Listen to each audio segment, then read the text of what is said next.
তো আগামী 17 মার্চ তারিখে উচ্চ মাধ্যমিকের রাষ্ট্রবিজ্ঞান বা পলিটিক্যাল সায়েন্স বিষয়ের পরীক্ষা।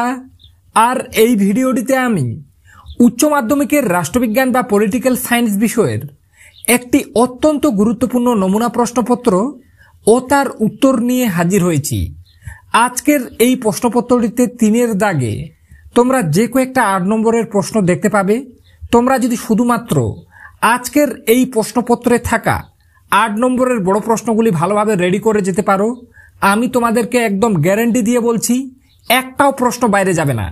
প্রায় প্রত্যেকটি 8 নম্বরের বড় প্রশ্ন তোমরা আজকের এই প্রশ্নপত্রটি থেকেই কমন পেয়ে যাবে।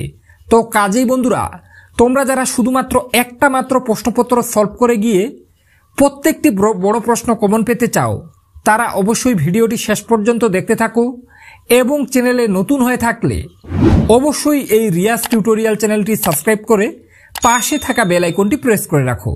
তো চলো দেখে নেওয়া যাক গুরুত্বপূর্ণ প্রশ্নগুলি। দেখে নেব 1-এর দাগে কি আছে। বিকল্প উত্তরগুলির মধ্যে থেকে সঠিক উত্তরটি বেছে নিয়ে লেখো। অর্থাৎ 1-এর দাগে তোমাদের 24টি এমসিকিউ প্রশ্নের উত্তর করতে হবে। 1.1-এর দাগে আছে একমেরু কেন্দ্রিক বিশ্বের প্রধান দেশ হলো, উত্তর হয়ে যাবে আমেরিকা।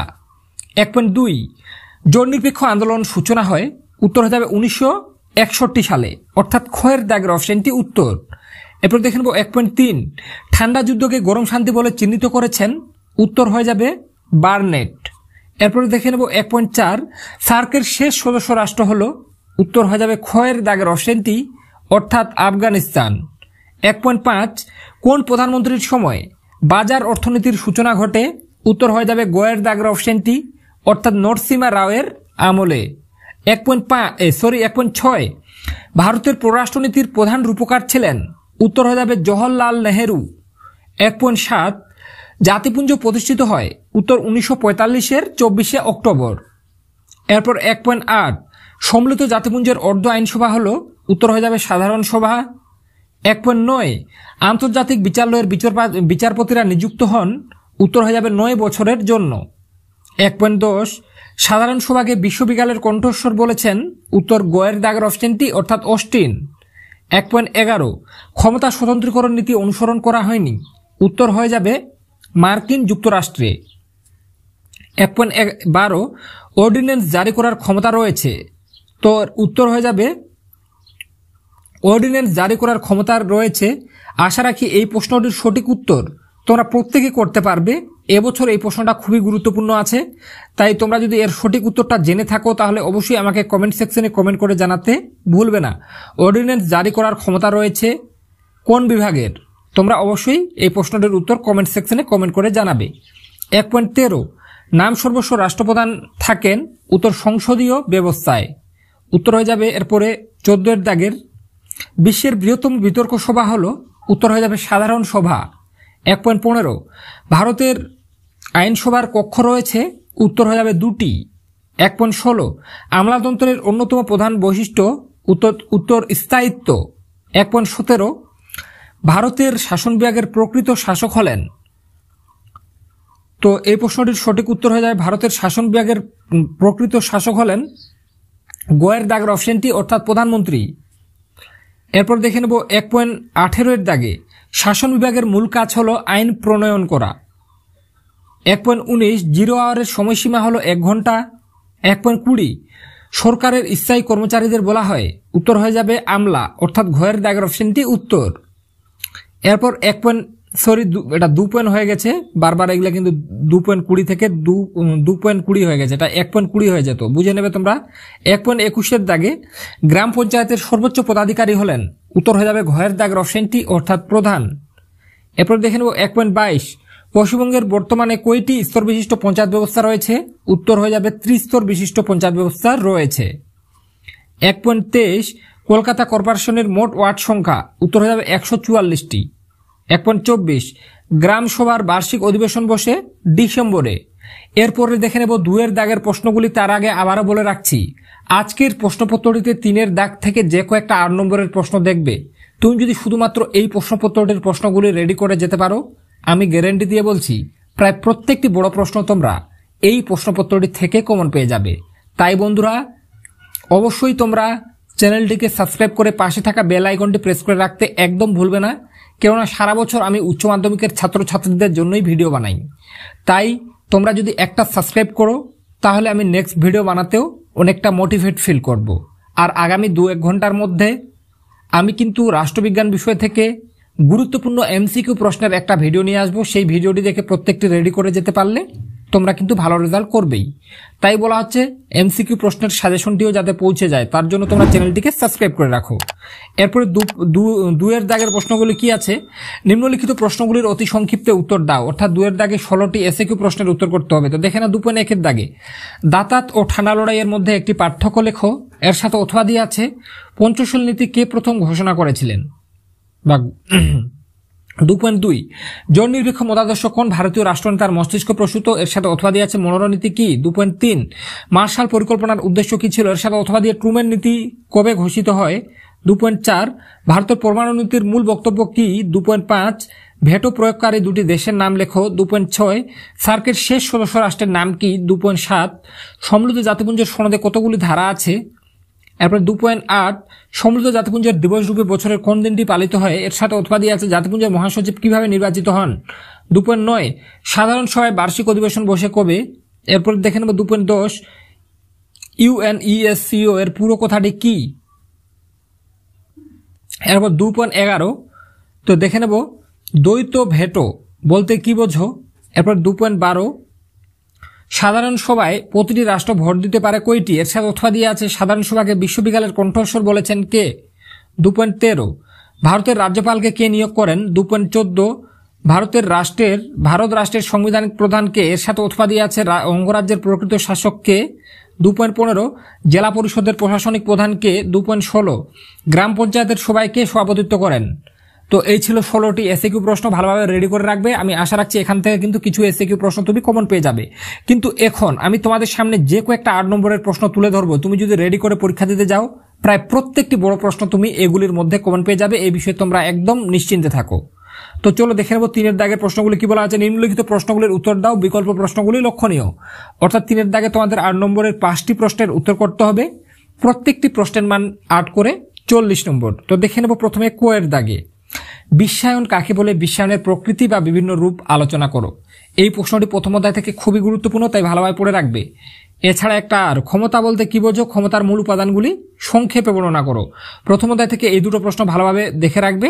এছাড়াও যারা আরো কিছু পড়তে চাও তারা জাতীয় স্বার্থটা চাইলে দেখে রাখতে পারো। তবে আমি মনে করি প্রথম অধ্যায় থেকে বিশ্বায়ন আর ক্ষমতা এই দুটো প্রশ্ন রেডি থাকলে একটা তোমরা 100% কমন পেয়ে যাবে। দুটোই কমন পেয়ে যাবে। আমি আশা রাখছি দুটোর মধ্যে একটা উত্তর করতে হবে। এরপর খ-এর দাগে উদারনীতিবাদ কাকে বলে, উদারনীতিবাদের মূল বৈশিষ্ট্যগুলি আলোচনা করো। এটা তোমাদের পঞ্চম অধ্যায় থেকে সবথেকে গুরুত্বপূর্ণ। যারা সারা বছর কিছুই পড়োনি তারা পঞ্চম অধ্যায় থেকে এই একটাই প্রশ্নের উপর সবথেকে গুরুত্ব দাও। আর যারা সারা বছর প্রশ্ন পড়েছো বা রাষ্ট্রবিজ্ঞানে প্রায় 80-র মধ্যে 80 পেতে চাও তাদেরকে বলবো তোমরা আরো দেখে রাখবে। মার্কসের রাষ্ট্র সম্পর্কিত তত্ত্বটি আলোচনা করো। প্রথমের দুটো রেডি থাকলে তুমি 100% একটা কমন পেয়ে যাবে। আর যারা একটা পড়তে পারবে তাদেরকে বলবো উদারনীতিবাদ তোমরা এটাই পড়ো। এছাড়া একটা আরো দেওয়া আছে এক্সট্রা হিসেবে, সেটা হচ্ছে গান্ধীজির সত্যাগ্রহ সম্পর্কিত ধারণাটির উপর একটি টিকা লেখো। তো চাইলে এই প্রশ্নটা দেখে রাখবে। এরপর গোয়ের দাগে তোমাদের 6ষ্ঠ অধ্যায়ের প্রশ্ন থাকবে। তো 6ষ্ঠ অধ্যায় থেকে এবছরের সবথেকে গুরুত্বপূর্ণ ক্ষমতা স্বতন্ত্রীকরণ নীতির পক্ষে বিপক্ষে যুক্তিগুলি আলোচনা করো। খুবই গুরুত্বপূর্ণ প্রশ্ন, কোনোভাবে বাদ দেবে না। এটা হয়ে যাওয়ার পরে দ্বিকক্ষ বিশিষ্ট অথবা এককক্ষ বিশিষ্ট আইনসভার পক্ষে বিপক্ষে যুক্তি দাও। যদি দ্বিকক্ষ বিশিষ্ট আইনসভার পক্ষে বিপক্ষে যুক্তি পড়া থাকে তাহলে এককক্ষ বিশিষ্ট আইনসভার পক্ষে বিপক্ষে যুক্তিটাও তোমার হয়ে যাবে। কেননা যেটা দ্বিকক্ষের পক্ষে হবে সেটা এককক্ষের বিপক্ষে, আর যেটা এক কক্ষের পক্ষে সেটা দ্বিকক্ষের বিপক্ষে। তাই বন্ধুরা একই প্রশ্ন তোমরা বুঝে নেবে একটু। এক কক্ষ বা দ্বিকক্ষর মধ্যে একটা পড়ে রাখলে তুমি দুটোরই উত্তর করে দিতে পারবে। সারা ইউটিউবে বন্ধুরা তোমাদেরকে এমনভাবে কেউ বলবে না। তাই চ্যানেলে নতুন হয়ে থাকলে অবশ্যই চ্যানেলটি সাবস্ক্রাইব করে রাখো। আর তোমরা যারা মনে করছো তোমরা যারা সারা বছর কোনো কারণে টিউশন পড়তে পারোনি কিন্তু তারপরও এখানকার প্রত্যেকটা প্রশ্নের উত্তর তোমাদেরকে প্রয়োজন, তাই বন্ধুরা তোমাদেরকে বারবার বলবো, তোমরা যারা মনে করছো যে তোমরা সারা বছর কোনো কারণে টিউশন পড়তে পারোনি আর এখন শেষ মুহূর্তে এই ভিডিওটি দেখার পর মনে করছো যে না এখনো সময় আছে, তোমরা যদি চাও এই 5-7টা প্রশ্ন পড়ে কিন্তু ভালো রেজাল্ট করতে পারো। তো বন্ধুরা, তোমাদের যাদের এখানকার প্রত্যেকটা প্রশ্নের উত্তর সহ পিডিএফ ফাইল প্রয়োজন, তোমরা স্ক্রিনে একটা হোয়াটসঅ্যাপ নম্বর দেখতে পাচ্ছ, ওই নম্বরে হোয়াটসঅ্যাপে মেসেজ করো। শেষ মুহূর্তে মাত্র তোমরা 85 টাকা যদি অনলাইনে পেমেন্ট করো, তাহলে তোমরা কিন্তু রাষ্ট্রবিজ্ঞান বিষয়ের আমার কাছ থেকে পিডিএফ ফাইল পেয়ে যাবে, যেখানে তোমরা প্রায় 300টি শর্ট প্রশ্ন পেয়ে যাবে, 250টি শর্ট প্রশ্ন, এমসিকিউ এসিকিউ মিলিয়ে 250টি প্রশ্ন, এবং আজকের ভিডিওটিতে বলা প্রত্যেকটি 8 নম্বরের প্রশ্নের উত্তর পেতে তোমাদেরকে বারবার বলছি, স্ক্রিনে দেওয়া হোয়াটসঅ্যাপ নম্বরে মেসেজ করতে হবে। 85 টাকা যদি তোমরা অনলাইনে পেমেন্ট করো, তাহলে কিন্তু রাষ্ট্রবিজ্ঞান বিষয়ের পিডিএফ ফাইল তোমরা কিন্তু পেয়ে যাবে। তাই যাদের প্রয়োজন তারা স্ক্রিনে দেওয়া হোয়াটসঅ্যাপ নম্বরে অবশ্যই মেসেজ করো। এরপরে দেখে নেব ঘয়ের দাগে। ঘয়ের দাগে তোমাদের মানে সপ্তম অধ্যায়ের প্রশ্ন থাকবে। তো এবছরের জন্য সপ্তম অধ্যায় থেকে সবথেকে গুরুত্বপূর্ণ ভারতের রাষ্ট্রপতির ক্ষমতা ও কার্যাবলী আলোচনা করো। এই প্রশ্নটা পরীক্ষায় এসে গেছে, তোমাদের গিয়ে উত্তর লেখার বাকি। এছাড়াও পড়ে রাখবে একটা আর ভারতের কোনো একটি রাজ্যের মুখ্যমন্ত্রীর ক্ষমতা ও পদমর্যাদা আলোচনা করো। তো সপ্তম অধ্যায় থেকে এই দুটো প্রশ্ন পড়া থাকলে দুটোই কমন পাবে, একটির উত্তর করতে হবে, তাই কোনোভাবে এই দুটো প্রশ্ন বাদ দেবে না। আর এখানকার প্রত্যেকটা প্রশ্নের উত্তর প্রয়োজন হলে বারবার বলছি, স্ক্রিনে দেওয়া হোয়াটসঅ্যাপ নম্বরে হোয়াটসঅ্যাপে হাই মেসেজ করো। শেষ মুহূর্তে 85 টাকা পেমেন্ট করলে তোমরা আমার কাছ থেকে কিন্তু পিডিএফ ফাইলটি পেয়ে যাবে, যেখানে শর্ট প্রশ্নও করে দেওয়া আছে, মানে এমসিকিউ এসিকিউ মিলিয়ে 250টি প্রশ্ন, এবং আজকের ভিডিওটিতে বলা প্রত্যেকটি 8 নম্বরের বড় প্রশ্নের উত্তর। তার জন্য অবশ্যই তোমরা হোয়াটসঅ্যাপে মেসেজ করো। এরপরে উয়ের দাগে তোমাদের অষ্টম অধ্যায়ের প্রশ্ন থাকবে। তো অষ্টম অধ্যায় থেকে এবছরের সবথেকে গুরুত্বপূর্ণ ভারতের পার্লামেন্টের আইন পাশের পদ্ধতি ব্যাখ্যা করো। খুবই গুরুত্বপূর্ণ। একটা আর ভারতীয় পার্লামেন্টের ক্ষমতা ও কার্যাবলী আলোচনা করো। তো অষ্টম অধ্যায় থেকে প্রথমে দুটো পড়া থাকলে একটা 100% কোন পাবে, এই বিষয়ে কোনো সন্দেহ নেই। তাই প্রথমে দুটো প্রশ্নই তোমরা ভালোভাবে পড়বে। আর যারা একটা এক্সট্রা হিসেবে দেখতে পারবে, তারা দেখতে পাচ্ছ পশ্চিমবঙ্গের বিধানসভার অধ্যক্ষের ভূমিকা আলোচনা করো। যারা এক্সট্রা পড়তে পারবে তাদের জন্য আমি আশা রাখছি প্রথমে দুটো থেকে একটা কমন পেয়ে যাবে। আর উত্তরগুলি যদি প্রয়োজন হয়ে থাকে, বারবার বলছি, স্ক্রিনে দেওয়া হোয়াটসঅ্যাপ নম্বরে একটা মেসেজ করো। এরপরে চোয়ের দাগে ভারতের সুপ্রিম কোর্টের গঠন ও কার্যাবলী আলোচনা করো। এটা তোমাদের নবম অধ্যায়ের প্রশ্ন, ভালোভাবে রেডি করে রাখবে। এছাড়া আর দেওয়া আছে একটা অথবা দিয়ে ক্রেতা সুরক্ষা আদালতের উপর একটি সংক্ষিপ্ত টিকা লেখো। আর যারা একটা এক্সট্রা পড়তে পারবে তাদের জন্য ভারতের বিচার ব্যবস্থার বৈশিষ্ট্যগুলি আলোচনা করো। তো নবম অধ্যায় থেকেও যদি এই তিনটি রেডি থাকে, একটা কমন পেয়ে যাবে। তো বন্ধুরা, আজকের ভিডিওটিতে আমি যে কয়েকটা 8 নম্বরের প্রশ্ন বললাম, তোমার যদি রেডি থাকে, তোমরা রাষ্ট্রবিজ্ঞান পরীক্ষায় প্রায় প্রত্যেকটি বড় প্রশ্ন এগুলির মধ্যে কমন পেয়ে যাবে। আর যাদের এখানকার প্রত্যেকটা প্রশ্নের উত্তর সহ পিডিএফ ফাইল প্রয়োজন, যেখানে তোমরা বারবার বলছি 250টি এমসিকিউ এসিকিউ প্রশ্ন পেয়ে যাবে, এবং আজকের ভিডিওটিতে বলা প্রত্যেকটি বড় প্রশ্নের উত্তর, তারা স্ক্রিনে দেওয়া হোয়াটসঅ্যাপ নম্বরে হোয়াটসঅ্যাপে একটি মেসেজ করো। শেষ মুহূর্তে 85 টাকা তোমরা যদি অনলাইনে পেমেন্ট করো, তাহলে আমার কাছ থেকে কিন্তু পিডিএফ ফাইলটি পেয়ে যাবে। তো আজকে এ পর্যন্তই, দেখা হবে নেক্সট কোনো ভিডিওতে।